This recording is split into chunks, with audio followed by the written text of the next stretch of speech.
नमस्कार साथीहरू। आज आर्थिक कार्यविधि तथा वित्तीय उत्तरदायित्व ऐन 2076 को प्रस्तावना हेरौँ है त। यसलाई सरल तरिकाले याद गर्नका लागि मैले यसरी क्रमबद्ध रूपमा उद्देश्यहरू राखेको छु, यानि कि प्रस्तावना। अब हामीले के गर्नु पर्यो भन्दाखेरि माथिको जुन बुँदा हामी पढिरहेका छौँ त्यो बुँदालाई तलको बुँदासँग रिलेट गरेर चाहिँ पढ्नु पर्यो। जस्तै सङ्घीय सञ्चित कोष तथा सरकारी कोषको सञ्चालन तथा व्यवस्थापन गर्ने। अब बजेट तर्जुमाका लागि आवश्यक पर्ने जुन स्रोत छ त्यो सङ्घीय सञ्चित कोष तथा सरकारी कोष हो। त्यसैले यस्ता कोषहरूलाई सञ्चालन गर्ने र व्यवस्थापन गर्ने कार्य होस् भनी आर्थिक कार्यविधि तथा वित्तीय उत्तरदायित्व ऐन बनाइएको हो। अब बजेट तर्जुमा, निकासा र खर्च प्रणाली बनिसकेपछि बल्ल सङ्घीय वित्त व्यवस्थापन प्रणाली बन्न जाने हो।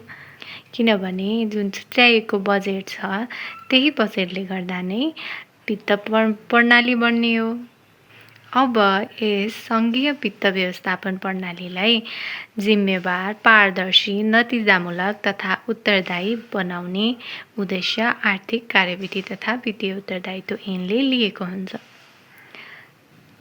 अब यस वित्त व्यवस्थापन प्रणालीलाई कसरी जिम्मेवार, पारदर्शी, नतिजामूलक बनाउने त?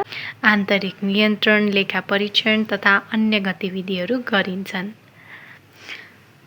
अब नियमित रूपमा लेखा परीक्षण भइरह्यो, आन्तरिक नियन्त्रण भइरह्यो भनेपछि के हुन्छ त? सङ्घ, प्रदेश र स्थानीय तहको आर्थिक कार्यविधि नियमित तथा व्यवस्थित हुन्छ। अब सङ्घ, प्रदेश, स्थानीय तह तीनटै तहको आर्थिक कार्यविधि व्यवस्थित भयो भने समष्टिगत आर्थिक स्थायित्व कायम गर्न सकिन्छ। यसरी नै हामी क्रमबद्ध रूपमा अर्थपूर्ण ढङ्गले आर्थिक कार्यविधि तथा वित्तीय उत्तरदायित्व ऐन 2076 को प्रस्तावना यानि कि उद्देश्य याद गर्न सक्छौँ।